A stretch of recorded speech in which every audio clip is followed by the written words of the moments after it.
What was the biggest learning you got from working with these different stakeholders, including the government, including the citizenry, and any other stakeholders you can think of?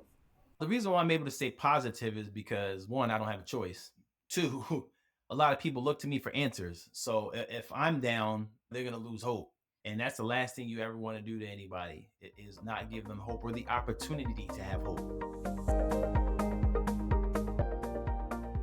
Welcome to the Smart Cities Council podcast and its special series with our global thought leaders. Smart Cities Council's global thought leadership team is an exclusive group of subject matter experts driving policy and standards, setting industry trends, conducting research, and building and sharing knowledge to advance our mission. My name is Fanny Meles. I am the global thought leader for youth engagement at the Smart Cities Council, and today I welcome Pat Edouard to the podcast, who is the global thought leader for equity and inclusion. Pat Edouard is a dedicated community leader with over 2 decades of experience in service, advocacy, and education.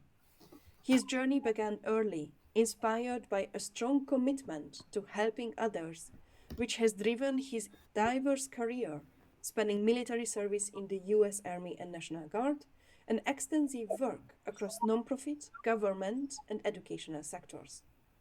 Pat's influence is wide reaching, with efforts in cities like Philadelphia, Miami, and Washington, D.C., focusing on breaking barriers and fostering cultural awareness. As the youngest and first Black city manager in Delaware County, Pennsylvania, Pat's leadership is marked by his work in environmental stewardship, workforce development, and policy advocacy.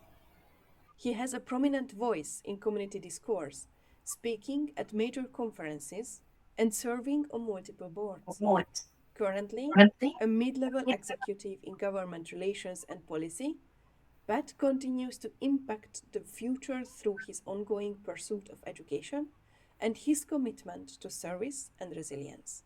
Pat, welcome to the podcast. Thank you. Let's start with an easy question. What does equity and inclusion mean? According to the early 14th century, equite is the quality of being equal or fair. Impartiality, Latin word meant for quiet, tranquil state of mind, moderation, evenness of temper. That's the root word. But by definition, as we know it in our day, the noun is the quality of being fair and impartial, the value of the shares issued by a company. That's what equity. For inclusion, the etymology of that word, 1600, act of making a part of. In the early 1500s, to shut something. So let's include. The definition by modern day is the action or the state of including or of being included within a group structure. The practice of policy of providing equal access to opportunities and resources for people who might otherwise be excluded or marginalized, such as those who have physical or intellectual disabilities and members of minority groups. So that's those words by definition and etymology, because that's the root. You always want to start with the root when you're going into anything, right? Because to know where you are going, you got to know where you came from. I agree, and it's really good that you gave us the whole history of the terms. I would like to ask back because I have had conversations with people in marginalized communities, and sometimes they say that inclusion is a wrong approach because they would much more prefer being integrated. Do you have any feedback on that kind of approach? They're right. And the reason why they're right is because Corey Gray, who's the CEO of Smart Cities, alluded to this at the conference in Australia, in Adelaide 3 weeks ago. He's a white man saying this. There has to be some validity, right?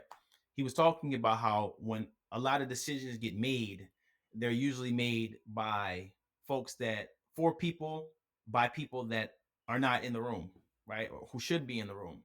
That one thing I really liked about Australia was the commitment to them talking about the ancestry and the original people that were there.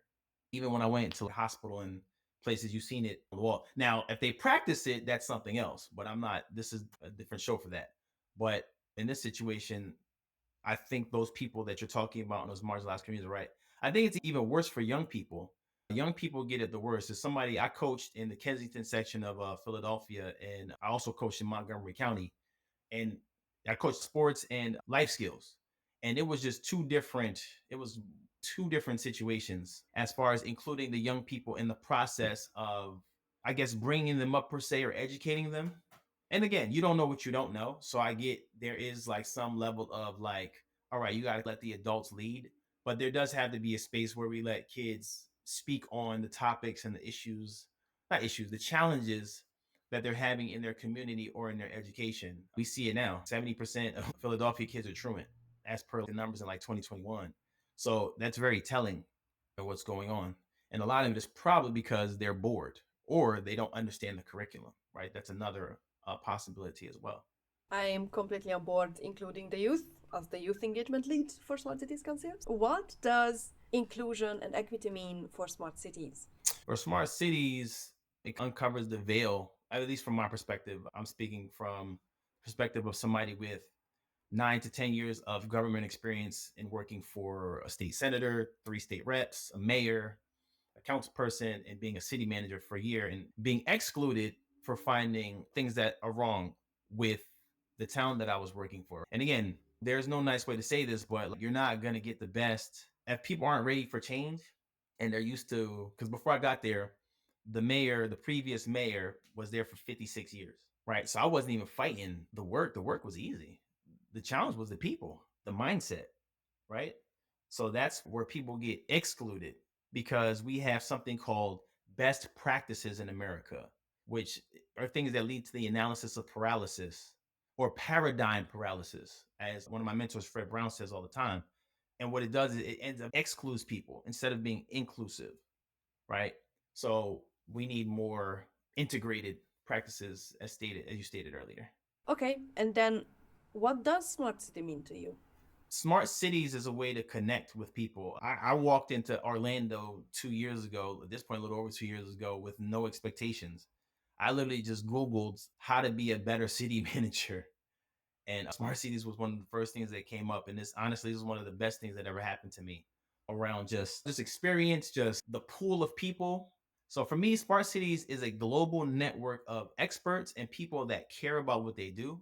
And when you have people that care about what they do and there's a level of commitment to excellence, it just everything just fits. What are the biggest challenges in this people connecting and being experts in their fields and people being included in decision making? What are the biggest challenges? Ego is a huge thing. Ego and the most dangerous thing that anybody can say, because that means you don't have any real space for some type of adjustment or change. And trust me, change is hard. And the worst thing to happen is to be changed by change. I think one of my previous employers, they're starting to realize that now. I spoke a lot about, because I do have some experience in green storm water infrastructure.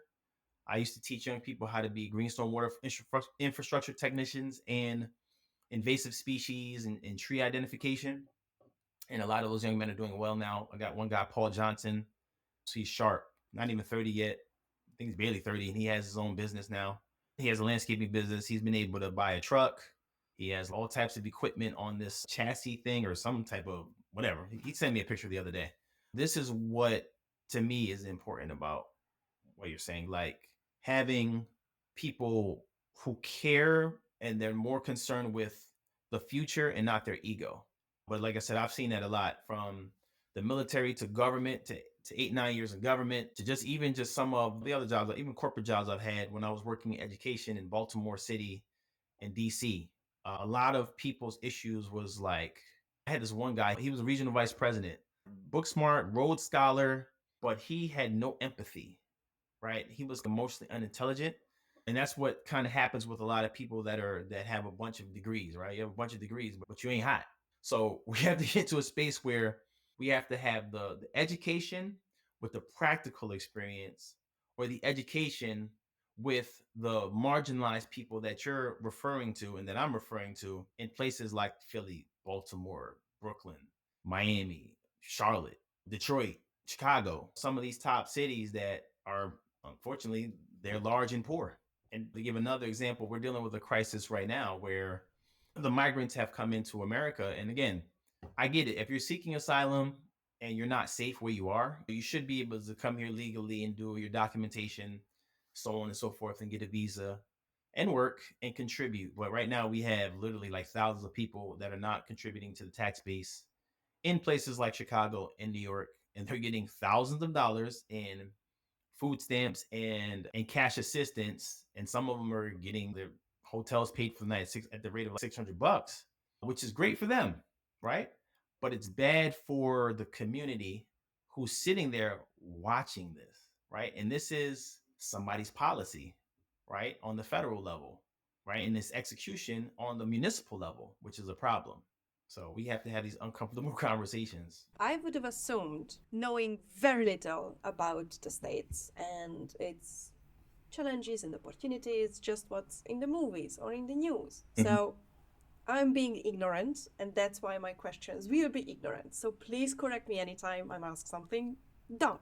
How would you solve migration?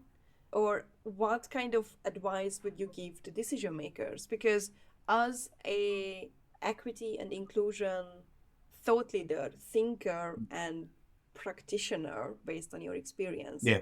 I would assume you would have some recommendations. And again, based on my assumption, it is really surprising for you to say that just accepting people from outside is not what the community needs. I understand where you are coming from, but still, with the inclusion and equity hat on, it's really fascinating to hear that. So, what would you be? What would be your recommendation for the decision makers? Well, the reason why that's my view on that, because your view can change, but from where I'm sitting as somebody who's paid taxes since I was like 13 years old, and looking at my father who's 81, 82, he just had his birthday this past August 10th. Folks that are, thank you, the folks that have put it, even in Australia, right? You can't even, so I learned this when I was sitting with Frank and his wife. We were sitting on the river in Melbourne, and I was asking him about the tax base, and he just explained to me he's from Germany, right? He was in the German military, businessman, done a whole bunch of cool stuff. Believe it or not, we have a lot more in common than we thought. White guy from Germany and a black guy with long hair from the other side of the world. We both veterans, just had a lot of cool things. He's a lot smarter than me though. He's like a brain. Like he's amazing. He said something that was pretty significant about social services. He was like, you're not even eligible for social services until you pay into the tax base of Australia and you have 4 years in. You can't get anything. And I was like, it's not that bad. If you're old, it's probably bad. If you're old and in your bad health, right? But there's still emergency services available for you in Australia. And it's no different from America. America just got it together with the Affordable Care Act, which still has some holes and some tweaking, but it does speak to equity and inclusion. But with the migrants, right? Notice I'm not calling them illegals, anything crazy like that, because it's not that. They're migrants that are illegally here, right? Legals, like calling somebody any type of edifice, it's offensive and it's unacceptable. So with them being here, the challenge is, Fanny, they have not paid into the system that we're paying into here and the system that you have paid into in Australia, period, or your country of origin. Like we had to pay taxes in. Now, do I agree with the entire tax structure? Not really, because if you make a certain amount, you're paying 1/3 to 40% in taxes, which is crazy.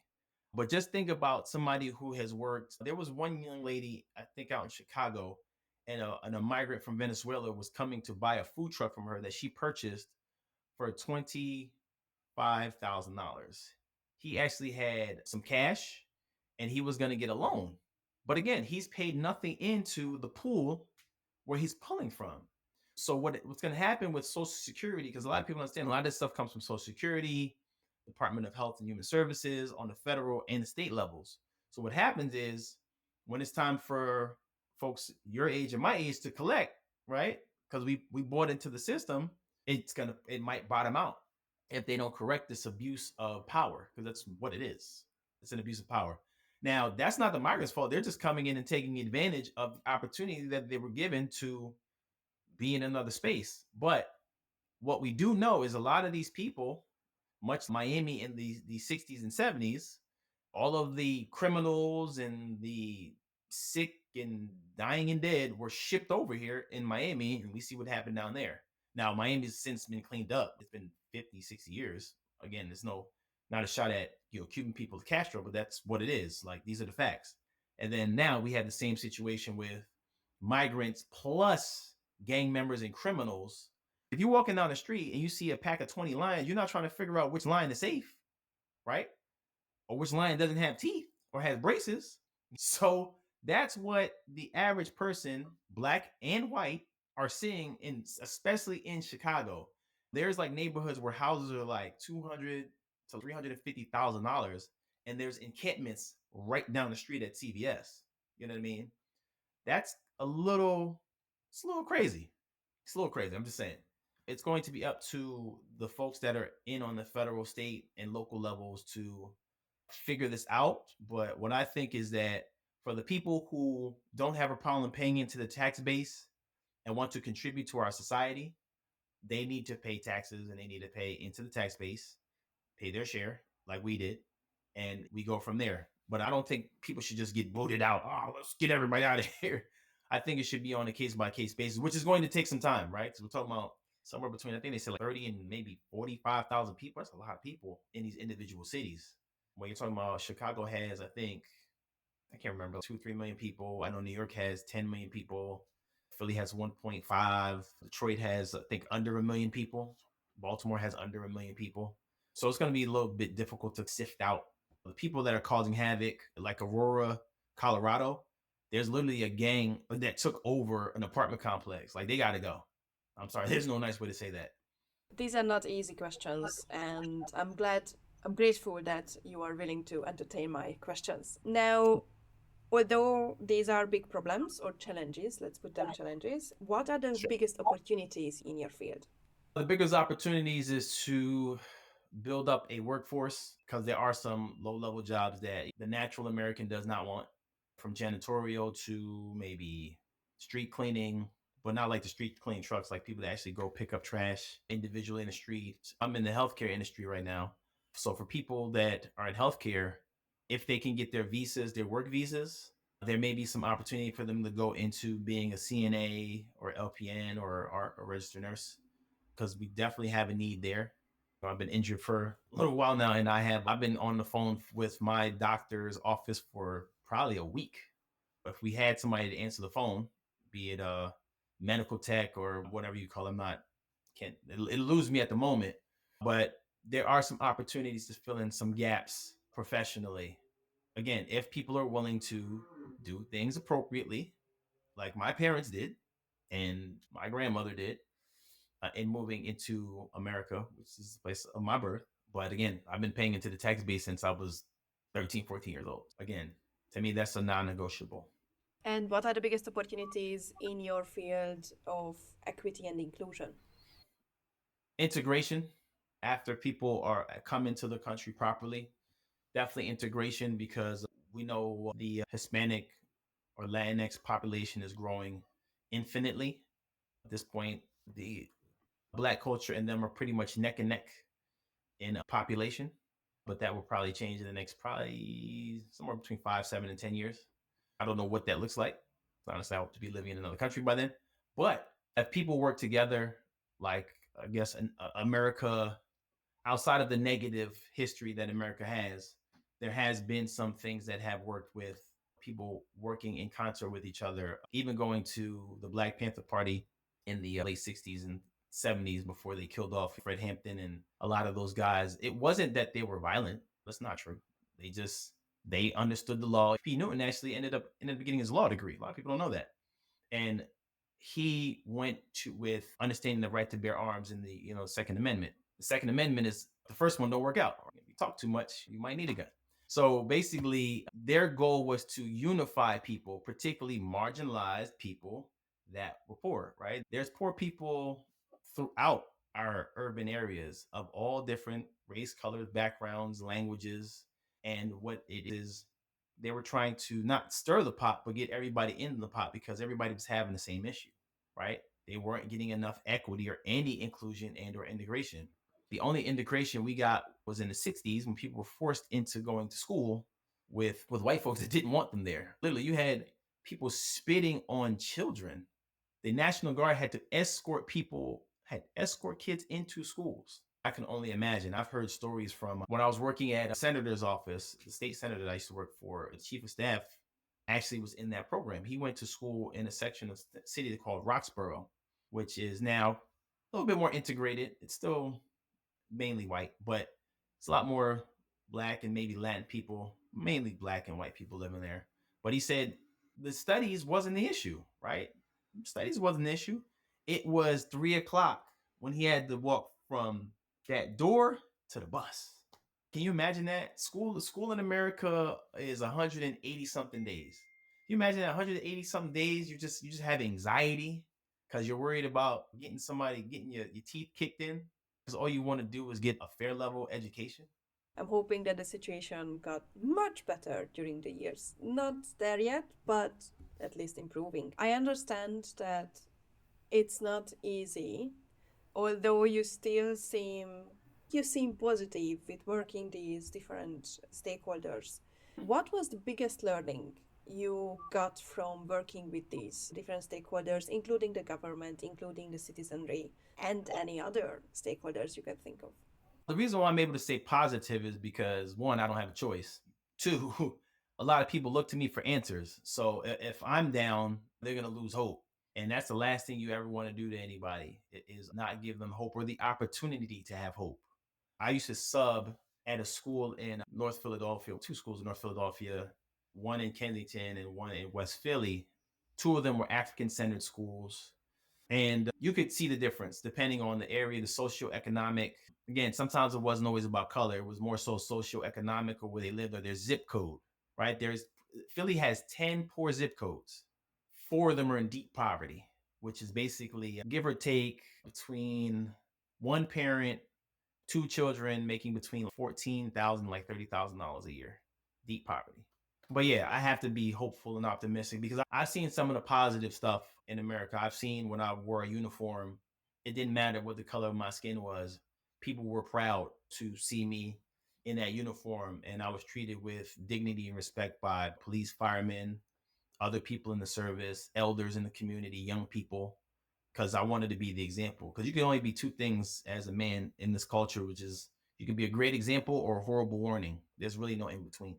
I know it's true, but that's how I see it. But the stakeholders, to your point about the stakeholders, it was so many different things on different levels. Working on each level of government, the state, I had the privilege of serving people. Probably have like somewhere between 2,500 or 3,000 cases on the books over the course of three, maybe more than that, probably closer to 5,000 if you add in my time at the state house. But I had the privilege of serving people and being in not servitude, but of service in solving people's problems, right? Somebody comes into office, they about to get their lights shut off. I can call somebody or a nonprofit or a foundation that can get them a grant for a couple $100s. Or we can negotiate with the company. Or if we can't negotiate with the light or the gas company, we can give them an application for the Public Utilities Commission where they can fight. They can fight. If they don't agree with the bill, they can fight them in a hearing. And while the hearing is happening, their lights and stuff gets to stay on. Holding people accountable. Like we know there's some great landlords out here. I've been fortunate to meet a few, not particularly mine, but I'm fortunate to meet a few. We've had some not so great landlords, and in some of these spaces, especially when I was in the city, I was able to hold people accountable. But it wasn't me trying to bully them. It was more, hey, listen, this is what's going on. I know you don't want to hear from this person, but I'm here to mediate the situation. What can I do to make this work? Or what can I do to help you and this person move on to the next situation where I get them out of your place and they can get out of your place safely with no harm? You want to, when you're dealing with people, not saying you always have to wear white gloves or kit gloves because it's not possible, but you always want to do the least amount of harm. You also want to mitigate risk. So on the state level, I did a project at a place called Alney. People say Alney, but it's Alney. But if you're from Philly, you're going to say Alney.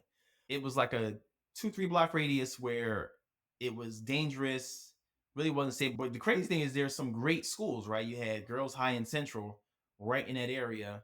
That place, 19141, has some of the highest ownership in our city. But people did not feel safe at that train station. That intersection at the time has 40,000 vehicles that could be running through there at any given time between 12 a.m. and 1 o'clock at night. But there wasn't enough security. There wasn't enough trash cans. The lighting was terrible. So I ended up having to do a study. I did a study on what makes shopping areas tick, more or less. I don't want to get to the complex wording because I want people to be able to follow me. Understand? Sometimes you got to talk with people, not at them. And that's what we need our politicians to do too. The main issues that we found out was simple. It was lighting, trash, parking, lack of diversity in businesses.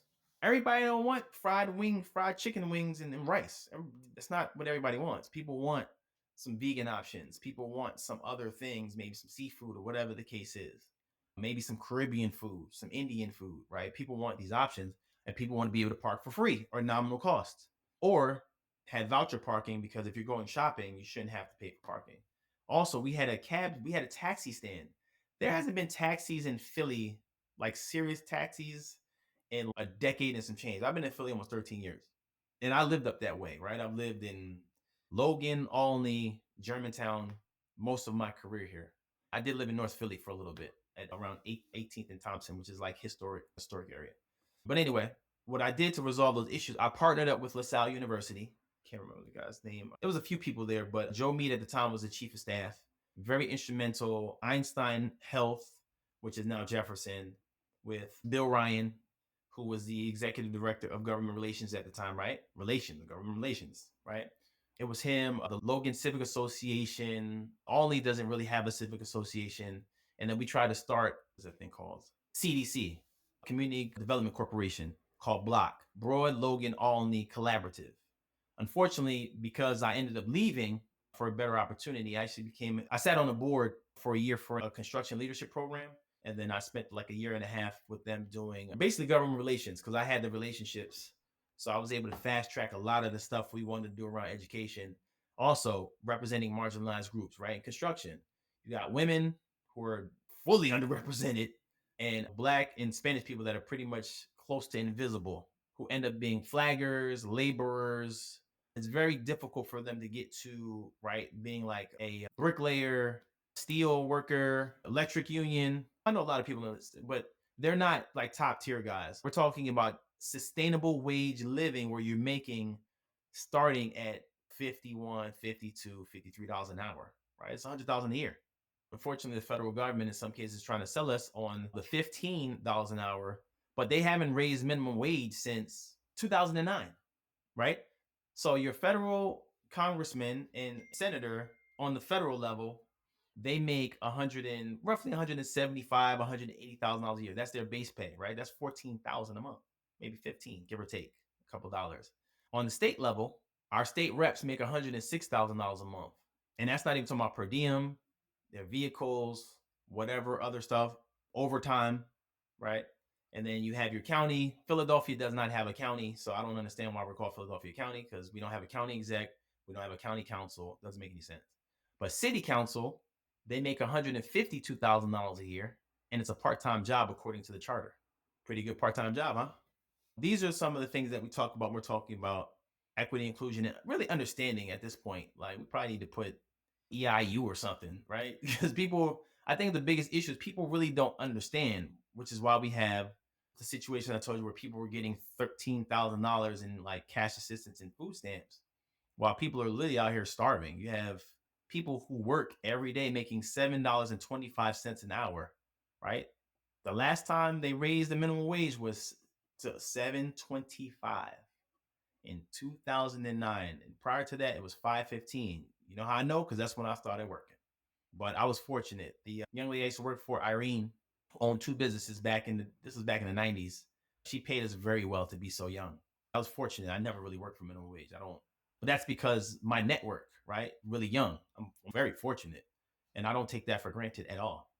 Would you recommend people to learn, or how can people learn more about equity and inclusion? Because you mentioned that people don't understand and Mm-mm. they They don't. could understand more. How would people understand more? Policy. We're going through this right now with this whole argument with for the presidential election. Y'all got to read the policy. I'm not judging people but on people. I'm judging you on your policy. What does your policy look like and how has it affected us? And when you vote, when you're in Congress or on the state level or on the county level or on the municipal level, we can go as low as a ward leader or a state commissioner. How do you vote? Are you voting in the favor of the best interests of the people? Are you having conversations? Because sometimes people don't even know you're there. That's one of the biggest issues. When I was a city manager, my predecessor, they wasn't able to get in touch with him. When I called people myself from that office, it was crazy. Like people were like, "This is a joke, right?" I was like, "No, it's me. It's really, I'm really the manager of the town. Like, how can I help you? What can I help you with? I'm in service to you, right? You pay taxes. My job is to help you in any way I can within the confines of borough code and the law, of course. But if I can assist you, that's what I'm supposed to do. And I'm supposed to do it with fidelity. Fidelity, understanding, empathy, and respect. That's what I encourage people to do. Go down to your local city council or your borough council, your town council. It's like once a month. They're usually on a Monday, Tuesday, or Wednesday.